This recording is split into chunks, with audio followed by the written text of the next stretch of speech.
In your father's day, the mecca of boxing was Madison Square Garden. I think by the 80s that had changed. The hottest place to fight was outdoors at Caesar's Palace. Ray's exposure and stardom was just mushrooming. And for Ray to be fighting on national television outdoors at Caesar's Palace was just something very special and significant. The people's choice was Ray Boom Boom Mancini, a predatory, hard-hitting mover who was defending his WBA lightweight title for the second time. Although his opponent, South Korean Dooku Kim, was not well known in the U.S., he soon proved himself more than worthy to the homegrown favorite. I knew I was in for war. I knew I was in for a hard, difficult fight. I was fighting for his country. Those are the hardest guys to fight. First punch, he throws a lead left-handed kick to me on the chin. Knocks me back. And it's on. From that moment on, it was on. It was amazing the shots that both of them took. Ray would take the first half of the round, come out and look like, you know, he would dominate. You'd have that sick feeling in your stomach because Kim would always come back in every round and rally. Mancini knows he's in there with a tough cut. Another left scored by Kim. I said, who the f is this guy? That's what I said about 10 times. They just pounded each other. It was like two rams going against each other. You didn't have time to even think. It was survival. It also became obvious during the course of this fight that this was not going to be a fighter who would totally succumb to the pressure of Mancini. He landed so many punches against Kim, and Kim didn't go anywhere. And you started to say to yourself, this is becoming a remarkable story.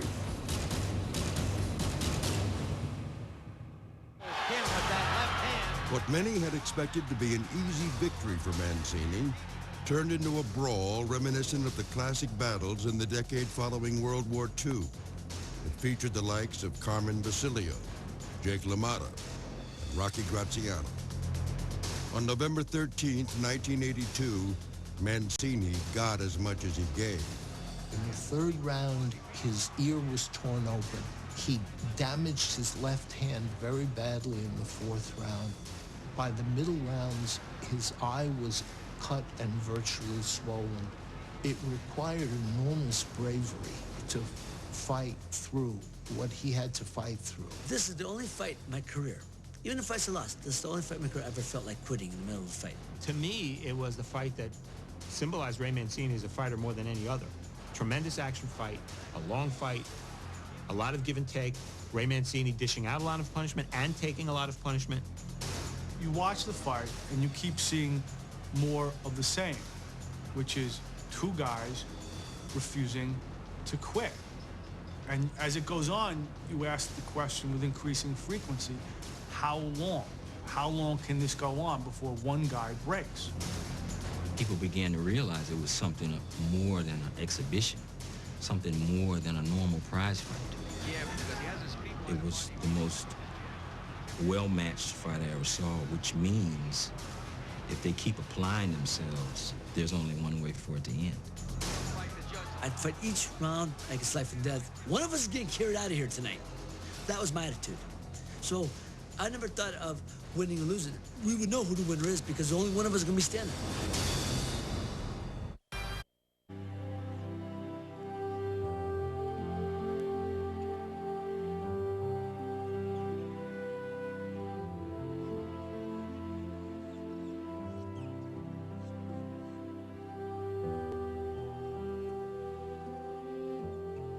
I think that Ray Mancini has never left Youngstown. I think Ray Mancini will always be a Youngstown guy. The Youngstown of the 50s and 60s was a absolutely booming town. All you heard was whistles, pipes banging, trains going. Your father worked in the mill and retired from the mill. Your grandfather worked in the mill and retired from the mill. You were going to work in the mill. Youngstown, man, it was the best back in the 60s, you know, when the steel mills were booming. This town was vibrant, alive. Born in the East Ohio steel town in March of 1961, Ray was the youngest of three. His sister Ellen was 13 years older. and his brother, Lenny Jr., preceded him by 5 years. His mother was Irish, his father Italian, and he took after both. He was a tough, scrappy little kid, but always very, very respectful. He has the heart of a lion of the father and a discipline and tenacity of the mother. Ray was very religious. They went to church each Sunday. They put a premium on hard work, accomplishment, loyalty, and love of family.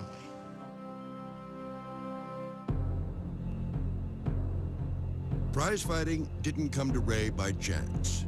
His father, Lenny Boom Boom Mancini, was a promising lightweight. In May of 1941, he'd lost a disputed split decision to Sammy Angot. That December, Angot won the world title, and a rematch with Mancini was being negotiated as the U.S. was gearing up for World War II. Lenny Mancini was a banger, and he was destined to become great before December 7th, 1941. My father wanted a rematch, of course, but this time for the title. The date was supposed to be February. He got called to the Army. He was drafted, and he was to leave in January. He got injured bad in the war, and he was laid up in a hospital for like 7 months. Never got to fight the guy. My father never talked bad about it, never said, I got a raw deal, never. But I could see how it pained him, the fact that he never got that opportunity. If Lenny Mancini wanted to forget what might have been, his younger son had no such notion. Ray grew up living through his father's past. I'd be in the basement by myself, and I'd have a little flashlight, and I'd see the pictures, and I'd say, wow, I want to be that guy. Ray would read all the articles on his dad and, how he was the uncrowned champion. And just from the time he was a little kid, he had this burning desire, I want to win this championship for my father. For all of Ray's determination to finish his father's business, it was his brother Lenny Jr. who seemed more talented in the ring and out of it. Man, he was a handsome son of a gun and charming. And he was a player. All the girls loved him. They'd like to live on the edge. Lenny was the funniest kid I've ever known in my life.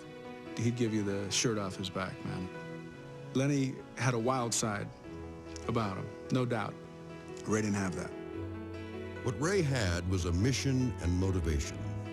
Borrowing his father's nickname, Boom Boom won 43 of 50 amateur bouts, 23 by knockout. In 1979, fight manager David Wolf deployed trainer Murphy Griffith to find a fresh prospect at the National Golden Gloves tournament. The first night, he called me, and he said, I've seen a little Rocky Graziano. He's not going to win any amateur titles, but as a pro, he's going to be sensational. At age 18, Ray left Youngstown for the mean streets of New York with his father's blessing. My father told me, if you stay here, you'll starve, like I did. I'll never forget, it was September 18, 1979. I was crying like a baby, man. I didn't want to leave. He said, no, you gotta go, you gotta go. I knew I wasn't coming back unless I was successful.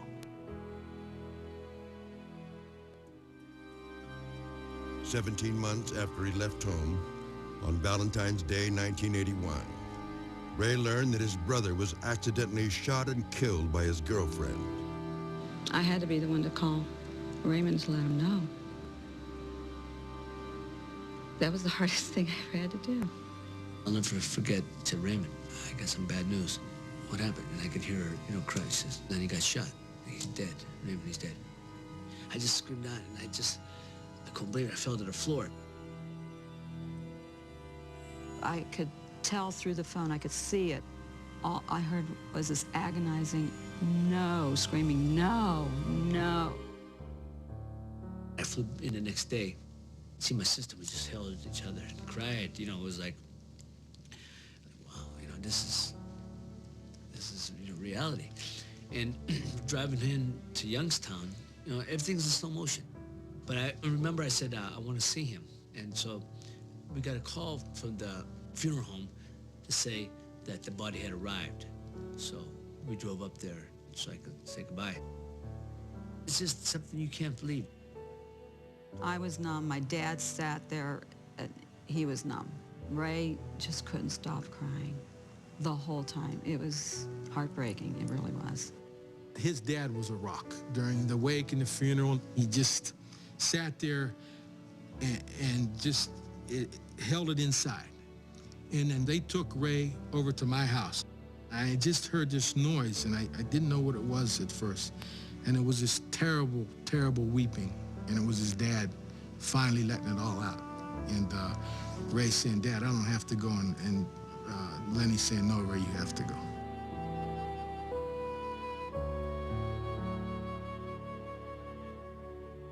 It was a crossroads moment for me because if I didn't leave then, like I said, I never get on with my life. I'd rely on my faith, and I left to go pursue my career. Because if not, you stay home, you suffocate, you crawl in a hole, you just become one of the many. 4 weeks later, Mancini made his cable television debut in Madison Square Garden's Felt Forum. Left hook did it. He knocked out Norman Goins in the second round. When we buried my brother, that was over. I grieved enough, and now it's time to move on. And I use that as motivation. I win that fight, and then the following month, I get offered my first network television fight on CBS. So, bing, bing, bing, things happen right away.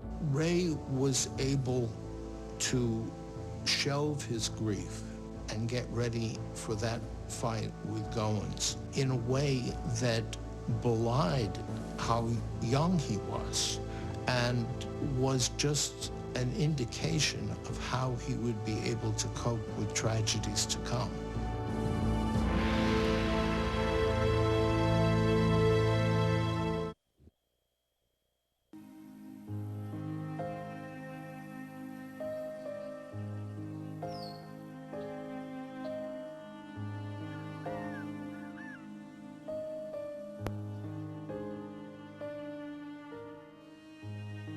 Youngstown, Ohio has always been a factory town. It was one of those cities in the Midwest where once factory jobs started leaving, it started basically crumbling in terms of its infrastructure and its population.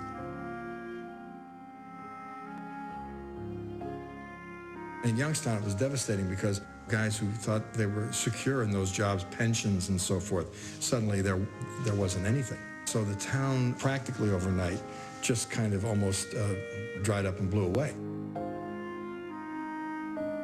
Maybe if you were an economic analyst, you could see it coming, but if you were a steel worker raised with the single-minded thought of following your father into the mill for one of those jobs, you couldn't or wouldn't imagine what it would be like to have the blast furnaces ever cooled down. There was nothing positive coming out of Youngstown at that time. They used to have a bumper sticker, last one leaving Youngstown, turn the lights out. The evacuation was painful and dispiriting. On September 19, 1977, more than 4,000 steel workers lost their jobs. By the early 1980s, the inhabitants looked beyond their city's vacant factories and mills for a sign of hope. They found it in a favorite son. He gave them something to be proud of, something to look forward to, something exciting, something good about this area because the area was going down. He gave people what they needed. He brought the whole community together. As a former sports writer, Mancini's manager, David Wolf, saw the value in a good story. In 1981, he sold his fighter to CBS as a rugged piece of Americana, a survivor of the changing times. When the network's PR department had spun its magic, Boom Boom was a known name in mainstream culture. He drew fans that were not boxing fans because CBS, in its advertising, in its lead-ins to the fight, told the story of Ray and his father over and over again. And Ray became a well-known face on American television, and people fell in love with him.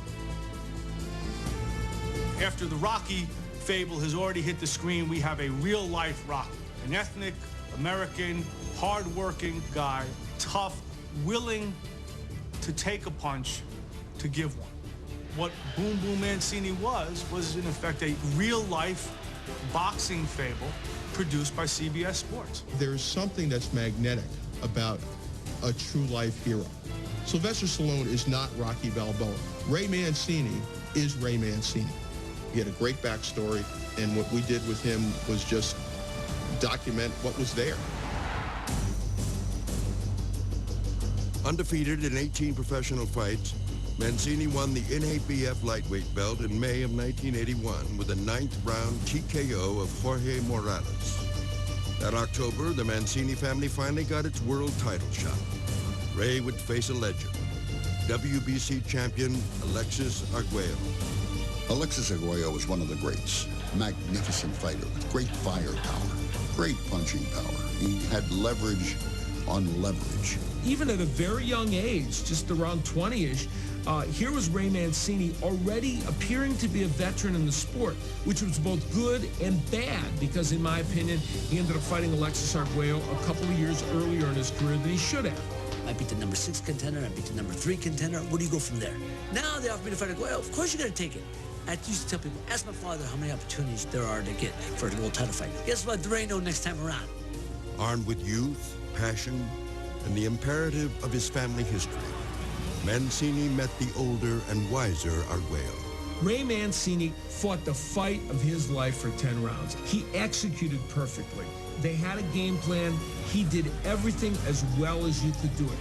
We get in there and boom, I jump on him. I'm boxing him. I'm banging that body. I mean, the fight's going according to plan. After 10 rounds, it's an even fight. I mean, it can go either way. But that's when Arguello turned it on. At the end of the 12th round, I throw right hand from the outside, and he throws right hand at the same time. His lands first. I go to one knee. I get up. I stagger to the ropes. The bell rings. In the 14th round, the 20-year-old challenger began to feel the wear and tear of a championship bout. All of a sudden, he hit me with that left hook over the top of my right hand. Boom, staggered me, hit me with that uppercut to the body, then hit me with the right hand. My head shot back, I went down. Ultimately, Alexis Arguello's excellence, his experience, and the fact that he's a Hall of Fame fighter won out against Ray Mancini. But no one's ever fought to the limit of their abilities more than Ray Mancini did during that fight. He and Arguello had a wonderful, almost big brother, little brother embrace and conversation in the ring where Arguello told him, one day you'll be a champion. I felt completely defeated in every way, emotionally, mentally, spiritually. My father just held me and hugged me and said, man, you're my champ. I remember him crying in the locker room, apologizing for his dad, and his dad said, Ray, don't you apologize for me. Because you fought a hell of a fight. You did a great job. Let me ask you, did that fight leave any either emotional or physical scars on you? None at all. Like I said, I'm a professional fighter, professional athlete. Sometimes dumb things happen, and you just got to come pick up the pieces and come back stronger, which I'm going to do. That was October 3rd. I was back in the ring 2 months later. You have to. Same thing with my brother. My brother passed. I had to move on. You pick yourself up, you heal up, move on, man. I knew after that I had everything it took to be world champion.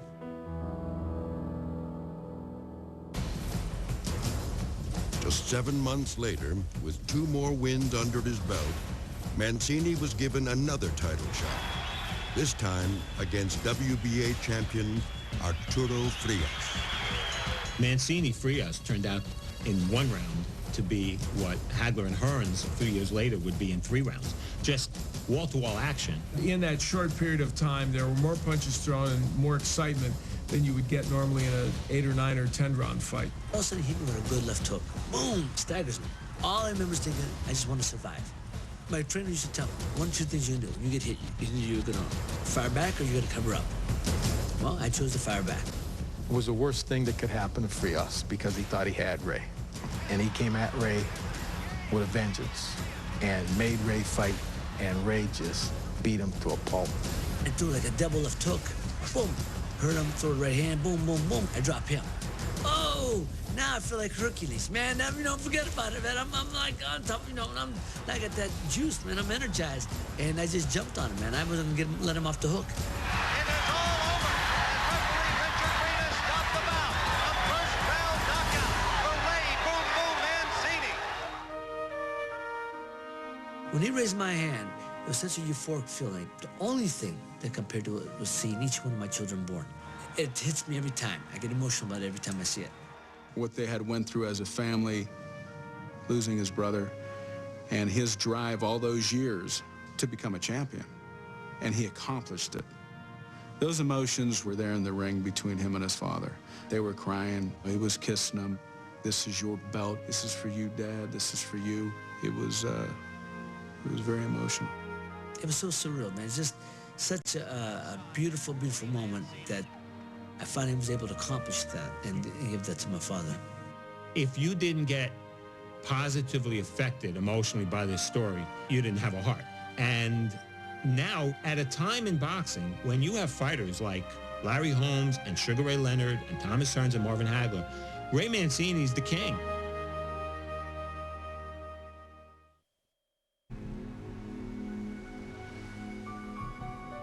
It's very difficult to get there, but it's much harder to stay there. I won the title from my father, but now it was the personal challenge of trying to be a good champion. After winning his first title defense in July of 1982, a sixth-round TKO of Ernesto España, Mancini faced his next challenger, Dooku Kim. Although the South Korean owned a 17-1-1 record, he had never fought in the United States. Nobody knew anything about him. The only thing looking at his record that stood out was that nobody ever heard of any of his opponents. Dooku Kim was not supposed to be that difficult opponent for Mancini. But in fact, he was a very, very tough Korean. When Murphy Griffith and I initially got the tapes of Kim, we were not pleased at all. We could tell that this guy was a rough, tough customer and that we were in for a serious fight. I'll never forget, Dave sent me a tape. Bang, bang, big punches. Never took a backward step. I said, oh, man, that's a headache. That's a headache. I said, you know, it's going to be a war, Dave. It's going to be a war. The 23-year-old Kim, who was raised in the coastal village of Kojin on the Sea of Japan, claimed he had been raised by a wealthy family. His mother's from the hometown as mine. That area is the farm country. Dooku Kim is a very poor family because his father, his mother didn't have land. She told me that she was pregnant with Dooku Kim just before his father died. He moved out to Sokcho and had a hard time. And then he moved out to Seoul and started to do boxing. He knew boxing was hard, but also that it was worthy of challenge. He said he would succeed in boxing. True to his word, Kim won the Orient and Pacific lightweight title in 1982 and defended it 3 times. With no challengers left, the WBA's #1 contender set his sights on Mancini's crown. We met in our hometown. He said, "It is the last chance for me. Unless I win the match, I am not going to come back here. All the choice I have is to win or to die. That's all." He even had a miniature coffin in his hotel room before his match with Mancini. When asked what it was, he just said, "If I don't die, then the other one will." It was the Wednesday before the fight, and I had an interview with Dooku Kim in his room. Just as the interview was ending, the translator took me over to the dresser where there was a lampshade with some Korean lettering on it, and I asked him what it meant, and he said it was live or die, and I took that to mean kill or be killed. Our dressing rooms were lying next to each other, and we're preparing like we normally do. All of a sudden, I'm hearing over there, "Oh, bah, bah, bah." He's rattling the lockers. There's lockers shaking and banging. "Ah, bah, bah, bah." It's Kim. It's Kim getting worked up before a fight, letting out these blood-curdling screams. No, it's not what I would want to hear before I get in the ring. All my camp is quiet. I kind of look over and I said, "Well, I guess we're in for a rough one today, huh?" And there's the bell, and we're underway, and the Korean comes out swinging. It was so exciting, and yet it was brutal. It was brutal. It was just two warriors going at it. There was one moment in the fight, I hit him with a punch, bang, bang, bang. He steps back, does this, and the crowd goes crazy. I said, oh man, you gotta be kidding me. And that's the most devastating thing I think you can do psychologically to another fighter, is take his best shot and prove to him it didn't hurt me at all. It scared the hell out of Mancini. And at that point, he told me, I felt like quitting.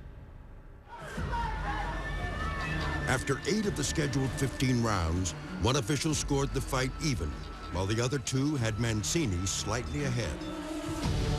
He was dominating, and he did that throughout the rounds, but Kim would always come back and rally the second half of the round. Tank, myself, we said to each other, you're gonna have to kill this guy to stop it. To this day, that kind of bothers me that I said that, because I didn't mean it that way. We didn't speak the same language, we come from worlds away. Yet when I was in there, I knew him better than his wife, his mother, best friend. I knew him better than anybody in the world, because I knew what was on his inside. I saw what was on his inside.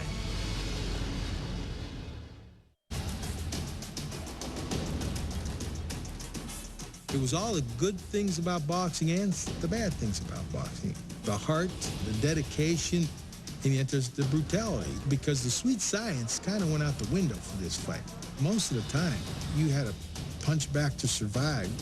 I don't think he endured as much pain in any fight up to that point as he did in the Kim fight. My body ached so much, my head hurt so much during that fight. But it's funny how the body feels one way, the mind tells you another.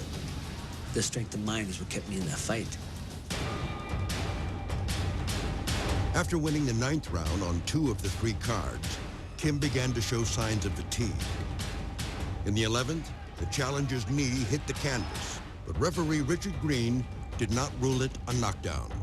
The thing about Ray Mancini, is one of the underrated aspects of him, is that he was a murderous body puncher. And I think his body work in this fight really had an impact on Dooku Kim. And I think that, more than anything else, started to erode Kim as the fight went on.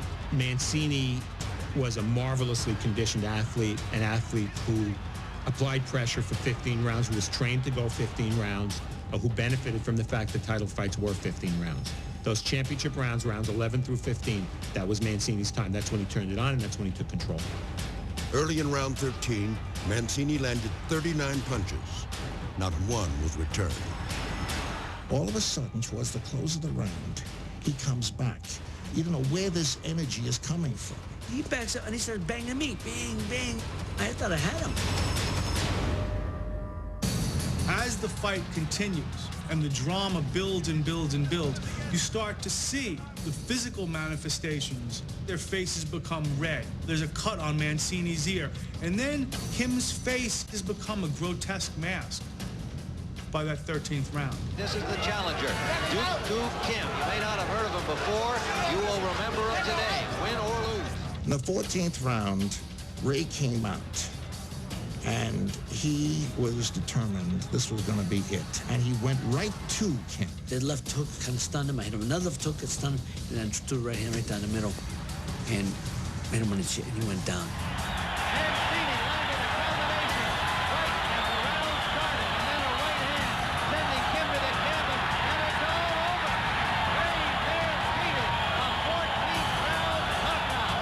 Referee Richard Green rightly stopped the fight.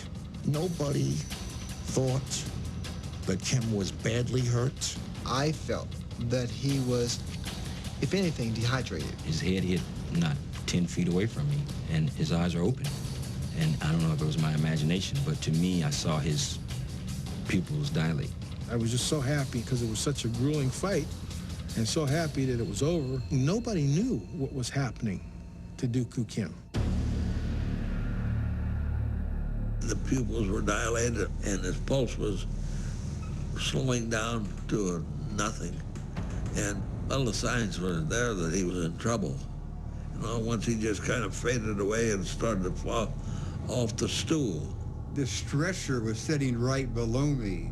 So the fella on my left, and I reached down, got the stretcher, and put the stretcher up in the ring. We had to get out of the way, so when they carried him out in the stretcher, they carried him right in front of us. And at that time, we just thought, you know, maybe he had a concussion or something.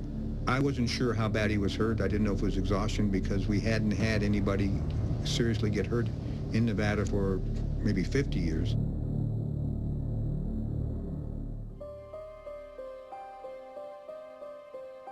At Desert Springs Hospital, neurosurgeon Lonnie Hammergren awaited Kim's arrival. I knew he was in trouble. Had trouble breathing, and he was comatose.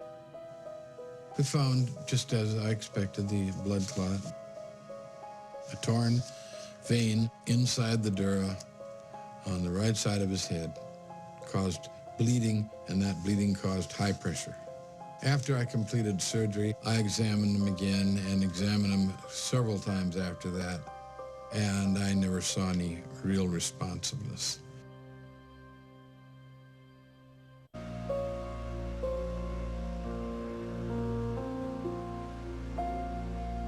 He was sore, man.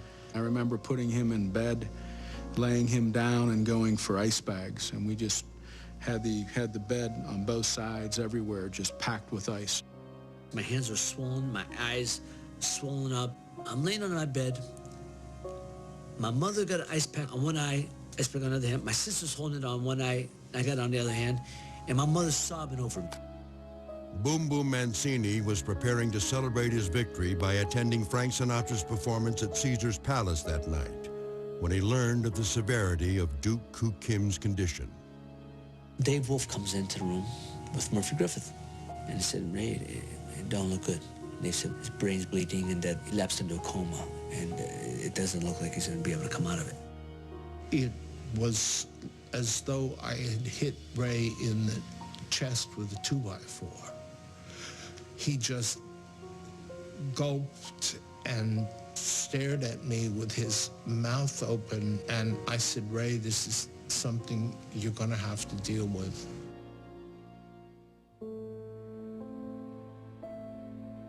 The next day, in a ballroom of the Tropicana Hotel, Mancini's parish priest led a mass said in Kim's honor. Father O'Neill did a wonderful eulogy about God hasn't planned. This guy came in to win this fight. He had a dream and a goal. Who's to say it could have been either one? Why him? You know, not Ray. And that is what really, really bothered me. That really tortured me that night. It could have been me. He went from being literally on top of the world in the fight game to feeling guilty about something that he certainly was not responsible for. But the reality was that he was in the ring with a man that was not going to make it. I was looking down at my hands, going, I can't believe I did that. I can't believe that that happened. That somebody's life or death at my, you know, because of what I did with my hands. My faith in God is the only thing that carried me through that. I said my prayers that, you know, God, please help me to find the answers, whatever, please, I need answers. Help me to find a peace. Let me find peace in this.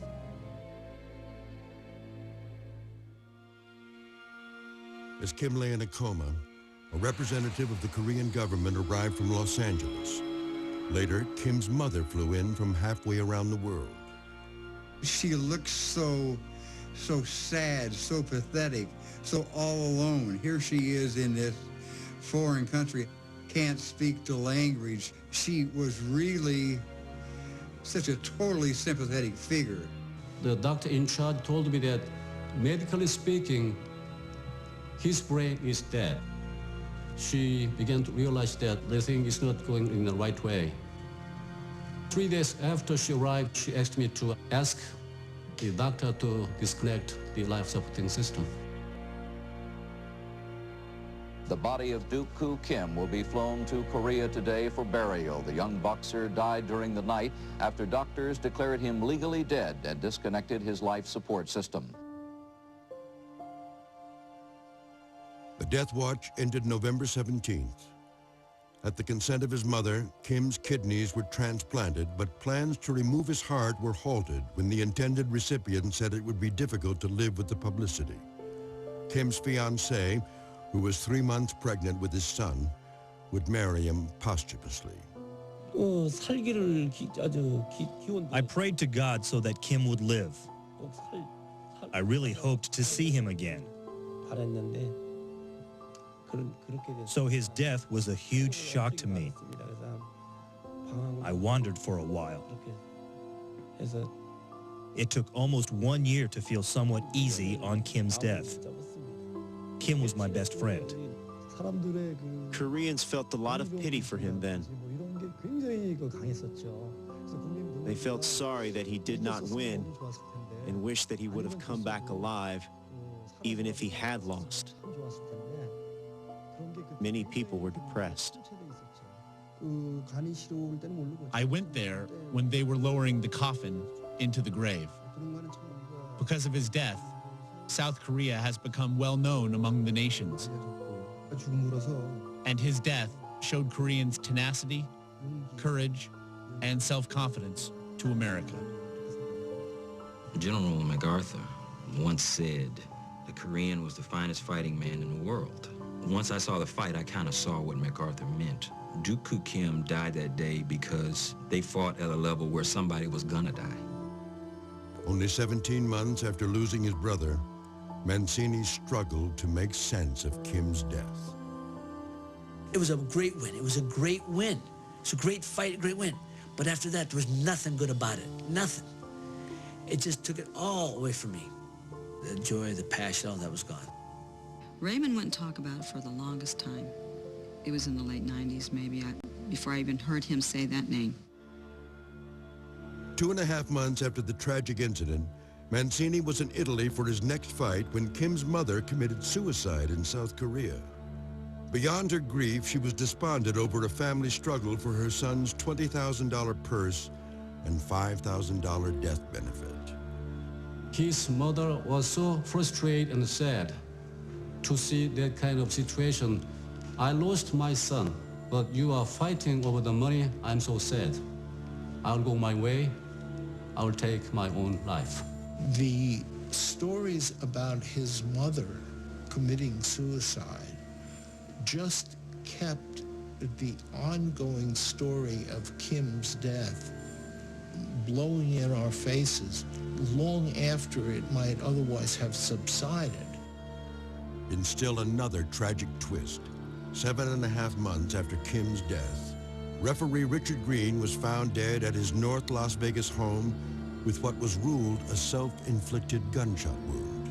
I knew Richard Green, and I know people who knew Richard Green, and I couldn't say with accuracy that he committed suicide because of the Dooku Kim tragedy. He really felt bad. He always expressed to me that he just wished he had some kind of sign to tell him, hey, the kid had enough. He would say that when he thought about stopping in, that's when the kid would come back with another punch. One can see, of course, a chain of events triggered by Kim's death. At the end of a Shakespearean tragedy, the stage is littered with bodies. You had that here.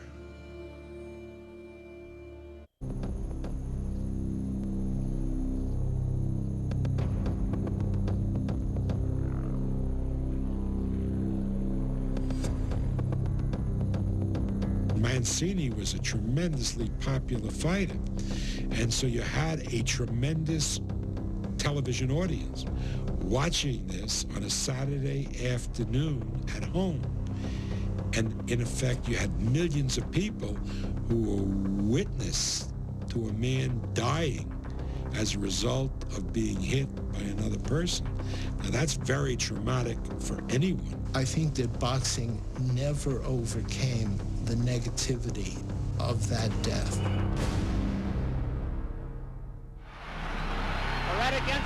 As was the case in 1962, when Benny Kid Paret died at the hands of Emil Griffith, the networks would turn their backs on what was once a ratings winner.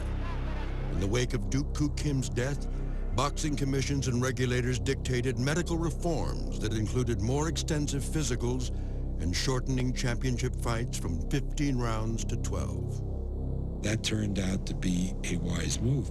I think a lot of the serious damage occurs when a fighter is dehydrated, when he's tired, when he's gone through a whole fight.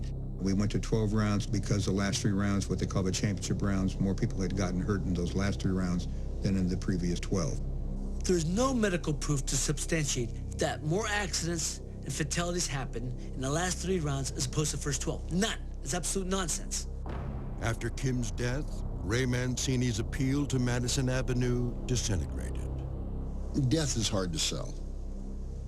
Having been in advertising, I know that you're looking for upbeat, happy thoughts.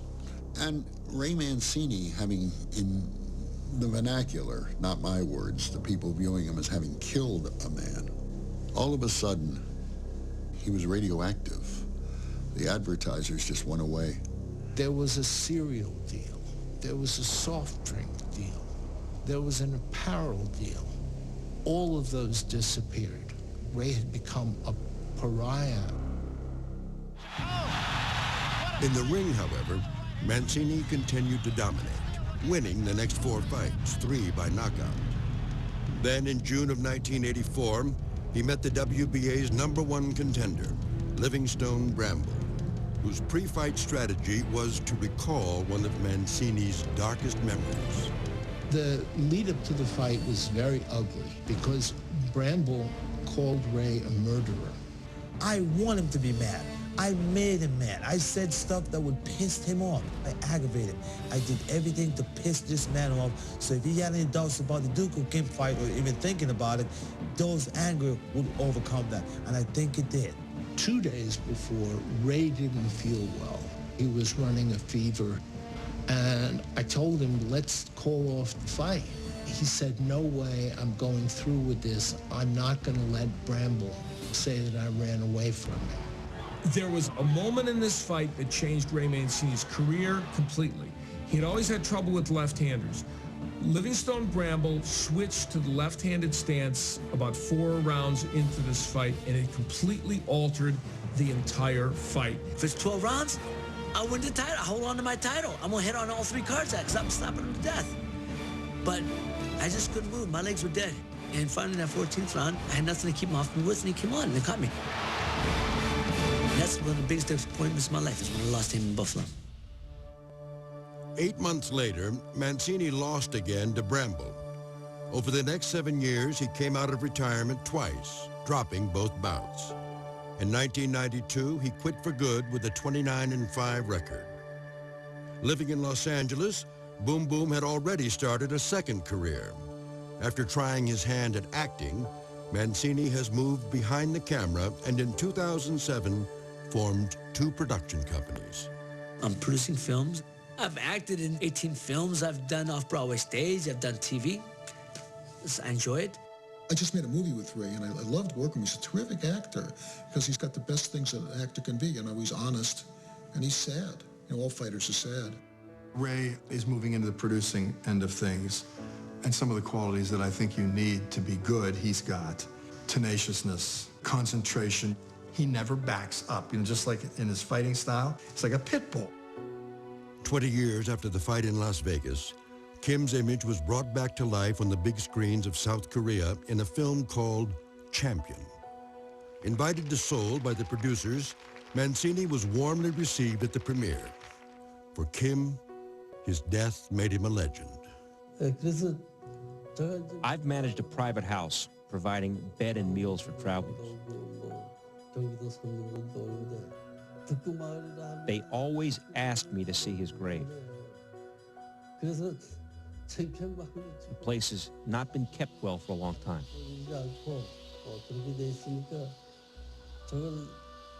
As a village leader, I would take care of Kim's grave from now on as a place to cherish the memory of Dooku Kim. But for Mancini, the tragedy not only remains a vivid memory a quarter of a century later, it also has touched his 3 children, especially his oldest. My daughter was in grade school, and the kids were taunting her. Your father's a murderer, your father's a murderer, he killed somebody, right? I cried, and I mentioned it to my dad because I didn't know about any of it. And then he kind of like sat and told me the story. And Ray makes a decision to show her a tape of the fight and let his daughter judge for herself. And at the end of the viewing, she turns to her father and she says, "Daddy, you didn't kill anybody. It was something that happened in boxing." No child should be responsible for sins of the father. That's what bothered me the most. And I tell you the truth, that's the reason why I'm doing this story now. His legacy is the kid from Youngstown who won the title for his dad. And I would hope that's the first sentence in his obituary. There's another part of his legacy too, which is the death of Dooku Kim. Ray Mancini is a friend of mine, and we talked about that fight against Dooku Kim, and it has bothered him for a while. And how he deals with that has been very difficult. Every November, he starts to feel what he calls anxieties, bad feelings. Ray Mancini has to deal with the death of a man who earned his utmost respect, and that will haunt him for the rest of his life. My brother passed on Valentine's Day, so I never celebrate Valentine's Day. November 13th is a day of grieving for me. I grieve for that day in remembrance of Kim and his family, and I always will.